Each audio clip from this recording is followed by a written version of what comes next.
Welcome to USA Global TV and Radio, where our mission is to provide education, entertainment, hope, and inspiration. USA Global TV and Radio connects you with experts and audiences all around the world every single day to help you succeed in business and to live a richer life. Visit us at usaglobaltv.com to learn about career and life-changing training and mentoring programs like the Listening Mentor. Subscribe to our newsletter to stay informed about our special programs and offers. Discover how you can become a guest on one of our shows or a host or producer of a USA Global TV and Radio show of your very own. That's USA Global TV and Radio, where the doctor is always in.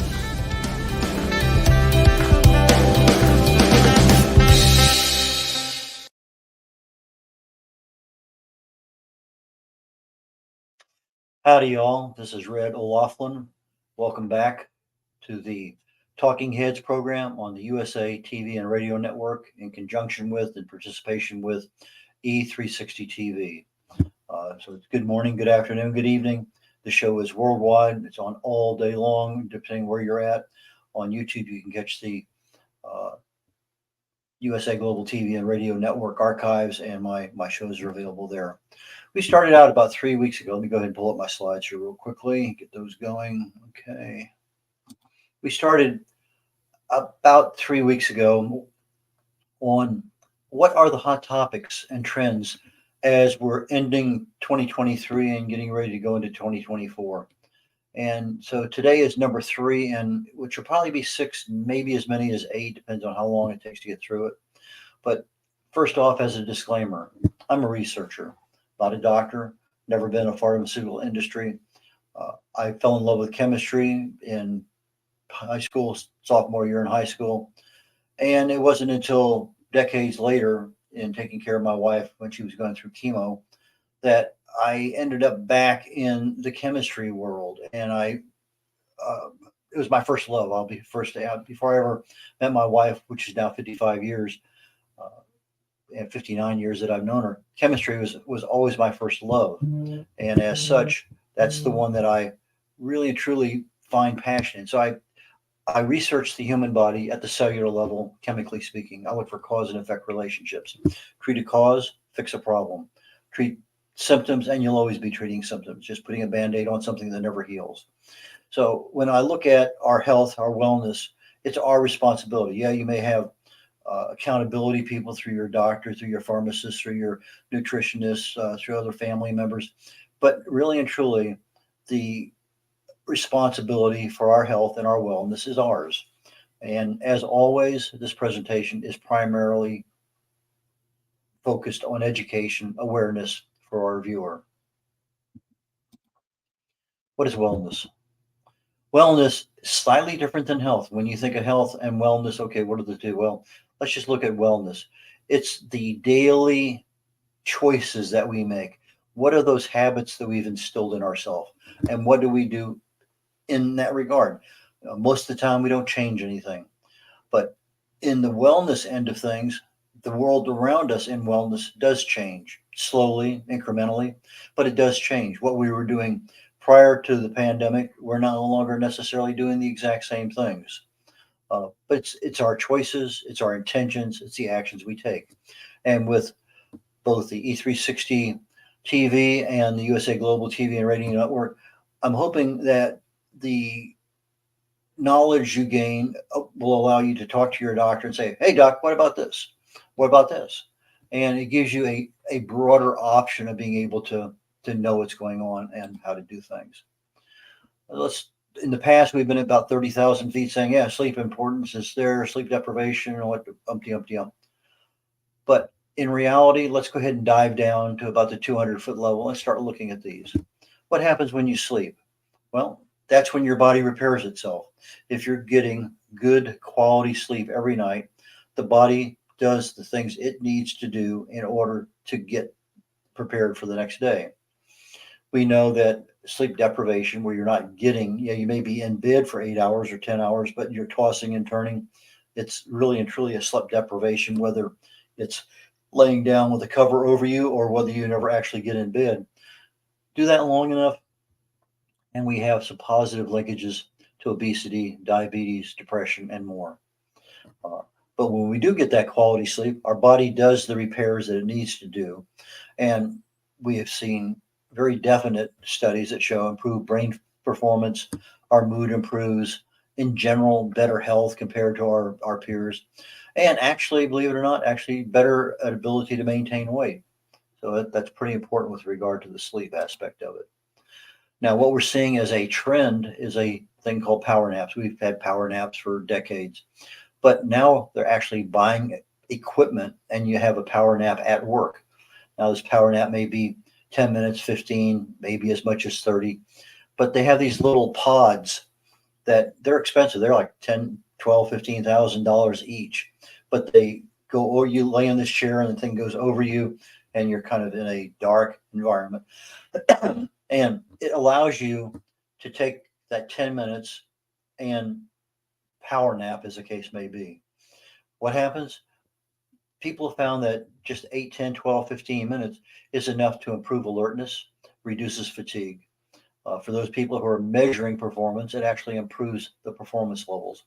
And one of the most important things in any business is safety. That little power nap is really and truly worthwhile. Now, if you start doing more than 30 minutes, yeah, it's going to have a problem. 8, 10, 12 minutes, not a problem. The main issue that is there is the fact that you're actually allowing the body to relax. You're eliminating distractions. So I go in and I'll be a firm believer. I take naps all the time. Most of the time, I'll set my alarm for 11 minutes and I'll be up at around 7.5, 8 minutes. I've had enough. I can feel my body. Okay, whatever I've been in here for, just to relax. Now, sometimes I actually do go to sleep. That happens not with regularity, but within about 7, 8 minutes, I have been known to actually fall asleep. But most of the time, I am just relaxing. And that relaxation is what allows me to get up from a prone position and be more productive, safer, etc. There's a thing called the Navy SEAL power nap. It's got, I can't tell you how many thousands of hits on YouTube. Maybe it's TikTok. I can't remember which, but he claims that 8 minutes should be the maximum. And I tend to agree. I find that 8 minutes, if I'm setting an alarm, most of the time I set it for around 11. I don't get to 11. But if somewhere around that 7, 8 minute, all of a sudden, ding, ding, ding in my brain, I'm ready to go. So 8 minutes is a really good time. You're not actually sleeping, but the body is fully relaxing. Now, the thing that's different with the Navy SEAL power nap is that he recommends that you raise your feet above your heart. Well, I was preparing for this particular presentation today. So yesterday I laid down and I had a power nap and I raised my feet, maybe 4, 8 inches, somewhere in that range. And it allows the blood to flow back into the body. It allows the body to relax better. And the overall option is the fact that by having your feet above your heart, you actually have the ability to fall asleep easier and faster. I didn't necessarily fall asleep any easier or faster. I set the alarm in that particular case for 10 minutes and the alarm went off because I was really and truly relaxed. Now, rest and sleep are not necessarily equal because there's certain physiological things that happen in the body when you're asleep. There are certain things that happen just by resting. So as you're going through these things, you're not getting a deep sleep is not necessarily a bad thing if your nap is less than 30 minutes. You start having a nap for an hour, 2 hours, 3 hours. Now you're impacting that circadian rhythm and you probably will have a problem falling asleep. Now, they did a whole bunch of tests. I think there's 5 different tests. And it seemed to be that 16 inches laying down with your feet above your heart, 16 inches, was about the best. The people that gave their reflection on how did it feel? Was I rested? Was I comfortable? Comfort was a big animal. And 16 inches seemed to be about the best. I went up to 20. I went down to 2. But 16 seemed to be, and there really wasn't a major difference above about 12 to about 16 inches. So that 1 foot, 16 inches. Uh, Major thing is to eliminate the distractions around you. If there's a TV going on or whatever that is a distraction, you're not allowing the brain to just to calm and relax. You're not allowing yourself to do kind of a little bit of a meditation where you just relax the body's muscles and just really and truly enjoy that 7 or 8 or 9 minutes that you might happen to have. But go ahead and Google Navy SEAL power nap. A lot of information there. Is it a good thing? I think so. It works for me very well. I will be admit, as long as I stay on my back, boy, I can generally get up pretty well. But sometimes you got to listen to your body. Sometimes you're really and truly tired, and maybe you didn't get good sleep for a couple nights in a row. Doesn't matter what it caused it, but sometimes you just got to turn over and say, I'm going to take a nap. I'll set the alarm for 30 minutes because I don't want to go too far into a nap where it's going to distract me from later on at night. If you're drinking a lot before you go to bed, that's going to disrupt your digestive process, going to disrupt your sleeping. If you're eating late at night, that's going to distract the quality of sleep you have. Now, some cultures, that's the way it is. You take a siesta in the afternoon and you have a late meal. It sort of depends on what works for you. But sleep is a major focus for the 2023, 2024. They have a lot of sleep app where that helps you get to sleep and sleep trackers that assess the quality of sleep that you're getting. Now, I have my watch here, and I did my thing from last night. In fact, let me just go ahead and pull it up right here. Get to sleeping, and it says here, I slept for 10 hours and 19 minutes, of which deep sleep was 7 hours and 30 minutes and 2 hours and 20 minutes of light sleep. And if I pull up my phone and I actually look at the times of where these things are, and we have a cycle that goes through about every 90 minutes. And as you're going through, you're going to be in that front end of the cycle. You're going to get deep sleep, come back out of it. And so about every 90 minutes, you're in a deep sleep environment. So if you're taking a nap and you really and truly need the sleep, set your alarm for 90 minutes. That way, when you get up, groggy or not, you're actually not going to disrupt your sleep pattern that much in the evening, because that 90-minute cycle is one that kind of correlates into everything else that's there. Now, sleep trackers, they say they measure inactivity. They're not really measuring the brain waves in your head. They're saying, okay, if my arm is steady and it doesn't move for a half hour, I'm probably asleep. And so it's measuring inactivity.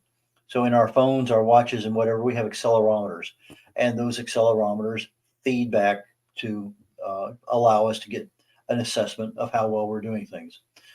In the big scheme of things, watches appear to be more accurate than phones. I can't imagine somebody sleeping with a phone, but there's probably there's probably some other piece of equipment that's tied into that. I saw that. I said, that's kind of interesting, but I didn't go back and research it for far enough to say why. Should have. As always, this seems to be a trend, and it pops up every 4 or 5 years. Okay, let's get back to losing weight. Why? Well, lots and lots and lots of reasons. As I mentioned in last week's show, one of the more popular ones is intermittent fasting, but it's also one of the ones that's on the downhill slide, saying, we're starting to phase out IF. It's no longer in vogue. Well, I'll tell you right now, intermittent fasting is probably one of the absolute best things you can do. What does it mean? It means that you fast for literally about 16, 18 hours a day, maybe even 20. It means you might have 2 meals a day, you might have 1 meal a day. But why is this important? If you want to lose weight, it's super critical. Number one, let's say you eat the exact same food. It's prepared for you. It's sitting there. All you have to do is sit down and eat. And if you eat your 3 meals a day, fine. But if you're on intermittent fasting and you're saying, I'm only going to eat this food in a 6-hour window, I'm going to fast for 18 hours, the amount of time that it takes, that 18 hours, you're actually turning on a switch in the body. It's called autophagy. And that autophagy allows the body to go by and clean up itself.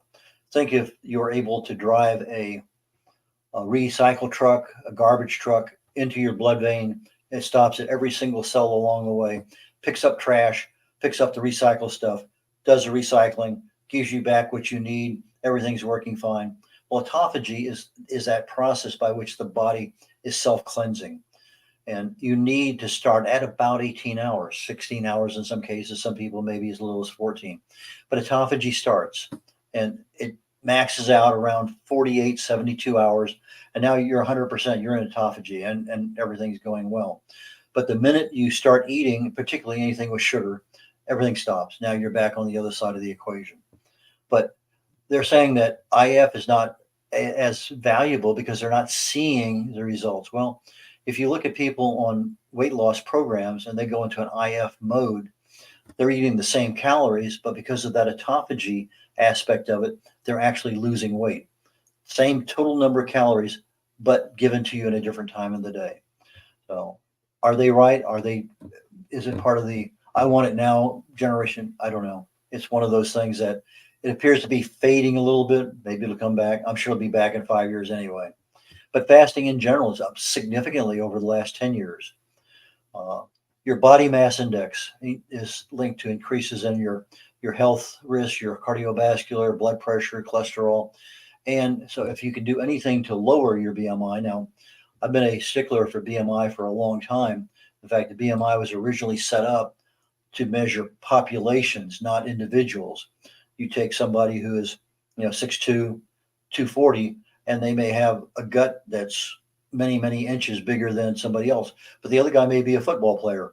You can't measure with the BMI the same height and weight and expect to get the same assessment of their quality of their health. So, but BMI for a population measurement is pretty decent. But weight is linked to our health. Cancer, diabetes, heart disease, many, many others are linked to that extra fat that we carry around. Sometimes we want to lose weight because we want to look better. Sometimes we lose weight because we want to feel better. But I'll tell you right now, losing weight is difficult on a good day.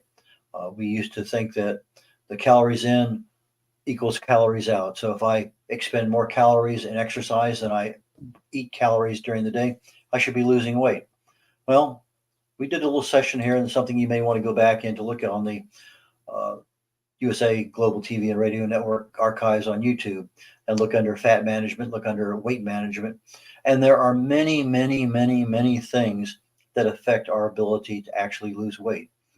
One is our metabolism. Our metabolism is relatively stable most of our life, especially during our adult life from 20 to about 60. It doesn't change a whole lot. But what does change are hormones, insulin, leptin, cortisol. We have a lot of sensitivities to gluten, to milk products. Ghrelin is a hormone. Our sleep cycle, our exercise, estrogen, neuropeptide Y, glucagon-like peptide. A lot of weight loss pills are set up on that glucagon-like peptide 1. Cholecystokinin, CKK, peptide YY, PYY, adiponectin, resistin, and whether you have brown fat, white fat, and whether or not what's going on. If you have any insulin going on in your body, somewhere cycling back and forth, you're not going to burn fat, period. So all of these hormones are going to tell you eat, don't eat. They're going to assist you in some way. But if you're not aware of what turns them on, what turns them off, what they do, then just sitting there, well, yeah, I could probably have an extra piece of cake today because I exercised a little bit extra. Like I said, there's too many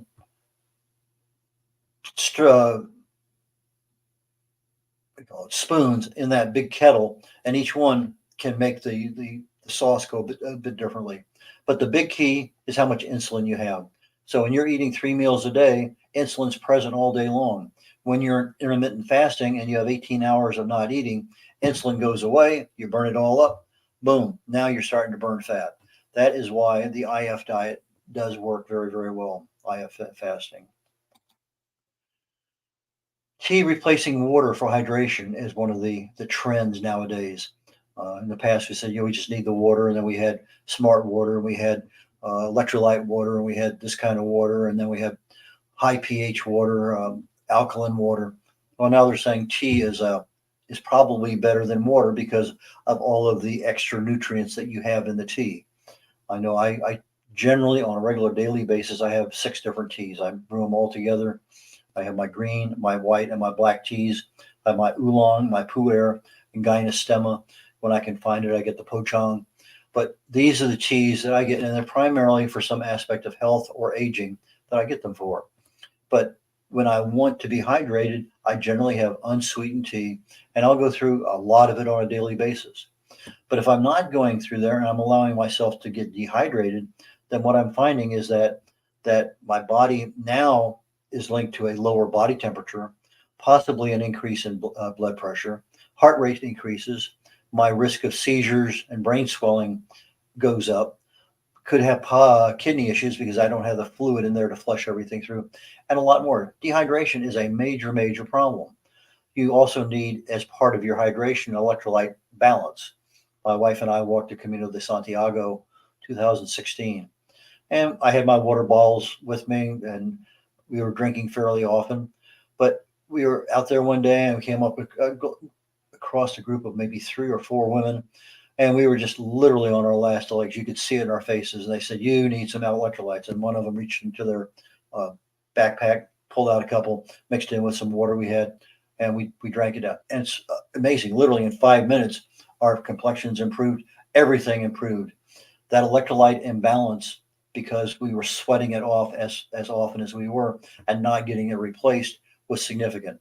So getting the water, getting the tea, you still need the electrolyte balance also.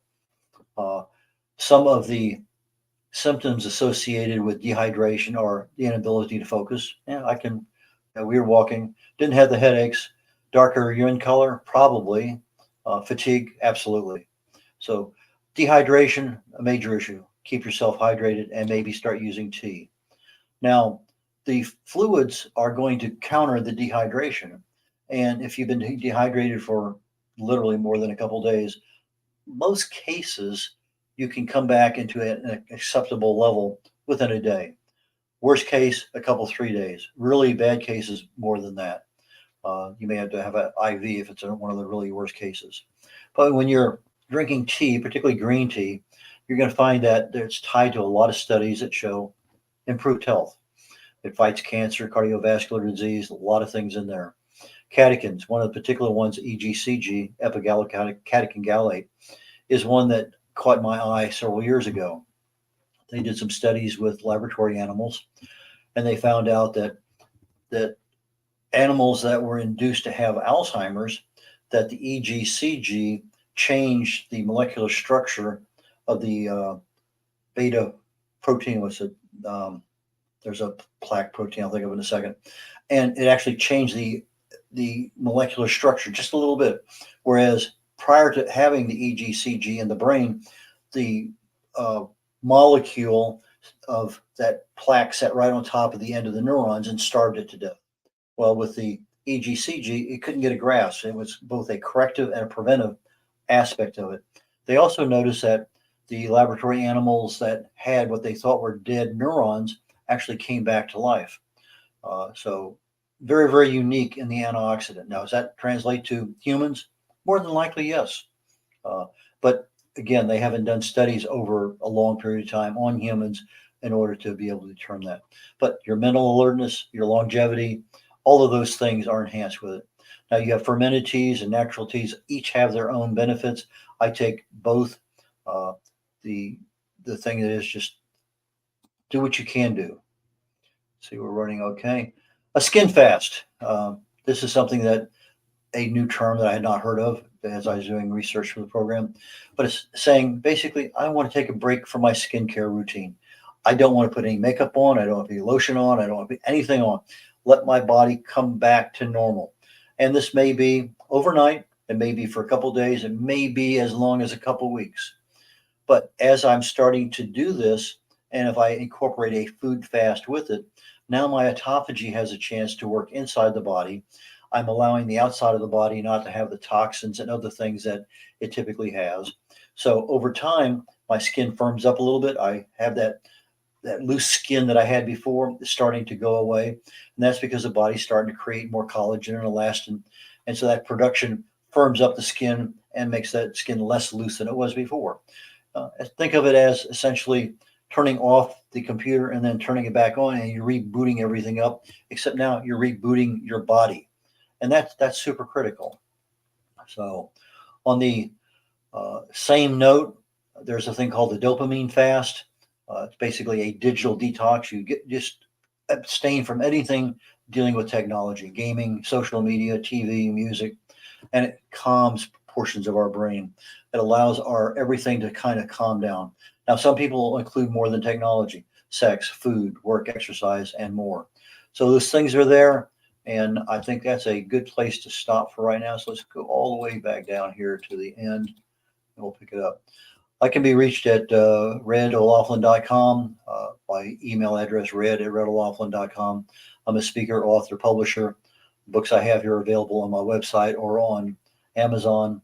No matter what you can do, it deals with the subconscious mind. The Joy of Ageless Health talks about how disease starts in the body. Longevity Secrets for Healthy Aging talks about the two primary causes of aging and what you can do about it. Understanding the causes of Alzheimer's, again, talks about what causes Alzheimer's and what can you do.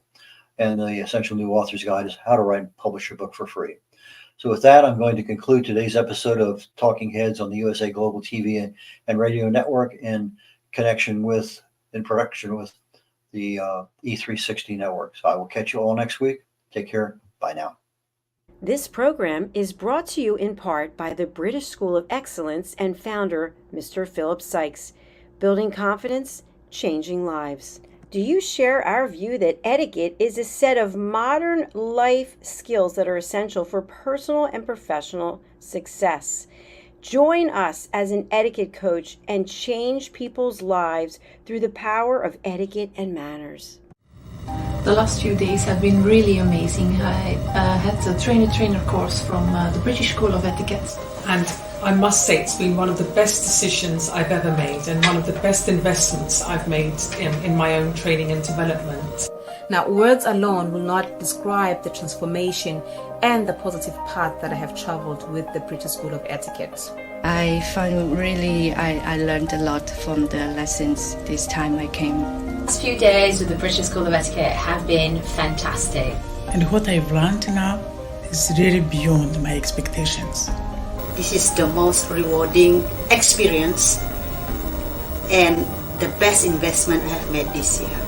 It was just great. I learned so much, and when I go back to Belgium I will incorporate a lot of it into my day-to-day life and business. It's been absolutely wonderful for the whole week that we were here. I feel transformed, and I feel like blowing a trumpet and tell people, come and do this school, this class is the best, this is the best school ever.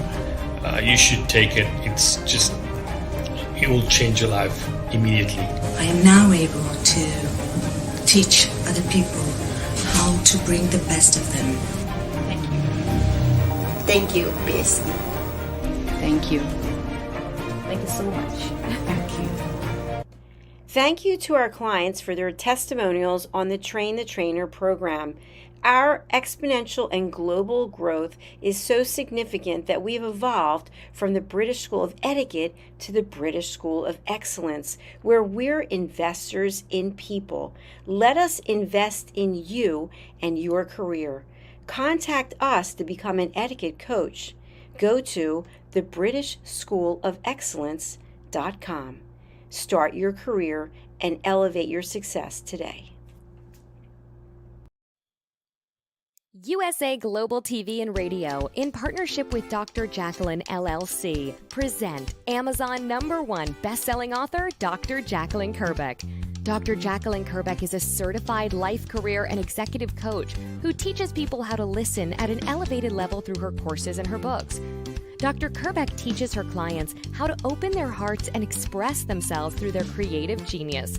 In her children's book series, The Amazing Adventures of Lady Ella, the listening mentor, Dr. Kerbeck teaches children and their families how to listen at an elevated level. Dr. Kerbeck has worked with clients across the world to guide them in how to express themselves and communicate at a highly effective level. Join our team of elevated listeners so you can listen without judgment, without providing a solution, without interruption, and without stealing the stage. To order your books today, go to drjacqueline.com or Amazon.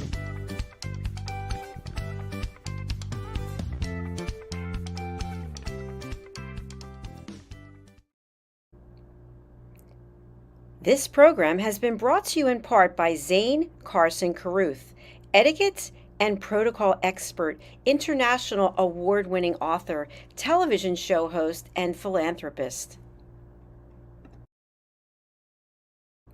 Thank you to Zane, our official diamond sponsor for USA Global TV and Radio in partnership with E360 TV. Zane is the author of The World's First Tooth Fairy Ever, as well as many other children's books.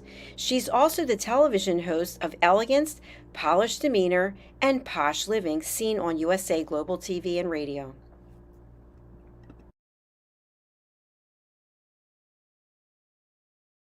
Hi, my name is Zane Carson Carruth, and I'm the author of this book, The World's First Tooth Fairy Ever.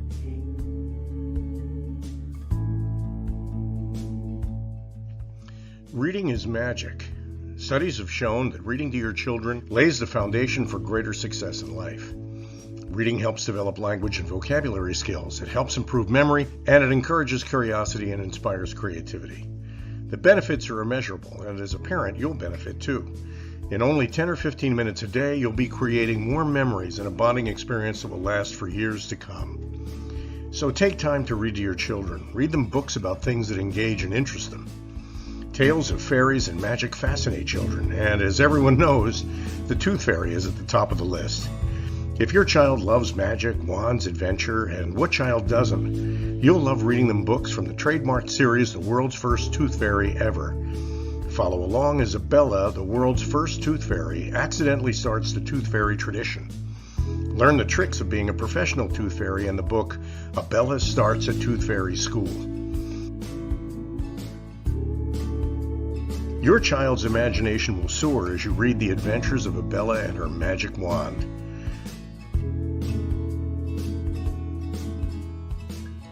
These wonderful books are available at worldsfirsttoothfairy.com and at Amazon, Barnes & Noble, and Walmart.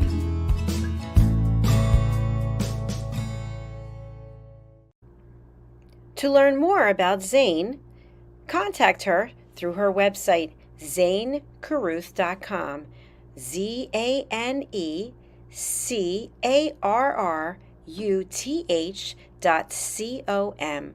Order Zane's books and merchandise. Contact her about being a keynote speaker at your next event.